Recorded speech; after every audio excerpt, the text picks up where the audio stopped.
here in the northeastern Cumbria have always supported each other, especially in hard times. Well, this week a new award shone a light on some of these people and organisations who work for change. The Janette Kirton-Darling Memorial Prize is named after a businesswoman and campaigner from Middlesbrough who, among other things, fought to stop toxic waste incinerators being built in Cleveland, winning a public inquiry along the way. Well, her daughter's done a fair bit of campaigning in her time too. She's the former Labour Euro MP for the North East, Jude Kirton-Darling, and she's with me in the studio now. Jude Kirton-Darling, let's mention your mum first of all. Why create an award in her name? What was it that you were trying to encapsulate here that she did? Well, the extremely moving thing for our family is it wasn't our family that created this award. It was Mum's former colleagues and Tyne and Wear citizens that decided that they wanted to create an award to celebrate ordinary people across the North East who do extraordinary things in their communities. And it's nearly a decade since Mum died. She died in 2013. And her colleagues decided that they wanted to celebrate her legacy. So for us as a family, it's actually extremely powerful and moving that all of the story of what Mum did when she was alive has been retold in light of what other people are doing across the region in their communities. You played a role in selecting the winners. What were you looking for here? What was going to embody the spirit of your mum, but also what you wanted to award? So I was on the jury. We were a jury of a few different people from across the region, and we wanted to celebrate groups of ordinary people who are coming together, grassroots level, to basically improve their communities, to bring people together, if you like, to shift the power, to give voice to people who in normal circumstances don't really have a voice and aren't visible, and to give recognition for some of the incredible things that they're doing across the region. Well, let's talk to the organisation that won. Jacqueline Quincy's from Chopwell Regeneration. Congratulations, you were the winner. Show us your certificate if you want. Yes, there you go. What do you do? What does the organisation do? First of all, we listen to what people want to tell us about the needs in the village. We are a small group, but the whole community is involved with us.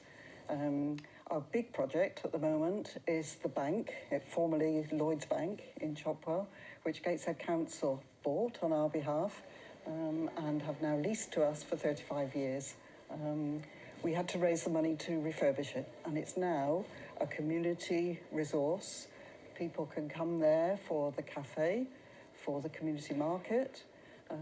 They can have a meal, have a hot drink, fill up a bag with groceries and pay whatever they can afford. And if that's nothing, that's fine. Nobody asks questions.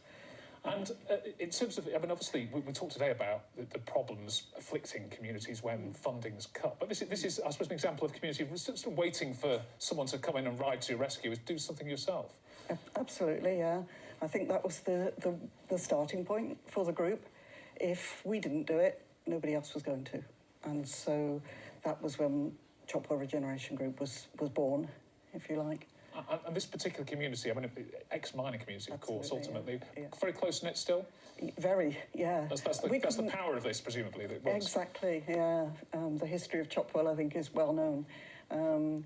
The people are resilient, they are passionate, they are strong, but they've been through very hard times, and a lot of people who live there still are going through very hard times. Well, congratulations. Thank you. Jude Kirton-Darling, referring to you, the last time we met, you were packing up your belongings in Brussels as you finished as MEP. Britain was leaving the European Union. How do you think Brexit's going? Well, I think it's. You would expect me to give the answer that I'm going to give. I think we're now seeing the reality of it. We see the study this week that the LSE have produced showing the impact on food prices hitting the poorest in society. We're seeing the impact in terms of investment in the country, the trade impact, and the impact in terms of attractiveness of Britain in terms of as an investment capital, as a place for key decisions to be made. I think it's been a disaster, if I'm honest. I'm sure obviously there will be people, we haven't got them here today, to disagree with you. But I just wonder whether you're disappointed the Labour Party isn't more strongly in favour of changing this. It seems to be rather accepting it, isn't it? I think there's a fundamental issue at the moment that I don't think we can talk and focus on the cost of living crisis that we face as a country without talking about the cost of leaving crisis. It's the elephant in the room, and I am disappointed that it isn't getting more air nationally in all parties. Thank you very much. Because that is it from us. There's been almost